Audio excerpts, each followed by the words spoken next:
अमरावतीच्या लालखडी परिसरात गुन्हे शाखेने मोठी कारवाई करत कत्तलीसाठी डांबून ठेवण्यात आलेल्या 37 गोवंशाची सुटका केली आहे। या प्रकरणात 2 आरोपींना ताब्यात घेण्यात आले असून एक आरोपी फरार आहे।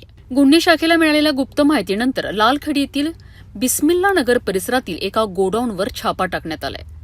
पोलिसांसोबत महानगरपालिकेचे पशुवैद्यकीय अधिकारी आणि पंचांच्या उपस्थितीत पाहणी करण्यात आली। या कारवाईत गोडाऊनमध्ये 37 गोवंश अत्यंत निर्दयीपणे डांबून ठेवण्यात आल्याचे आढळून आलेत। प्राथमिक तपासात हे जनावरे कत्तलीसाठी ठेवण्यात आल्याचा संशय व्यक्त करण्यात आलाय। त्यानंतर महाराष्ट्र प्राणी संरक्षण कायदा आणि प्राण्यांवरील क्रूरता प्रतिबंधक कायद्यानुसार गुन्हा दाखल करण्यात आलाय।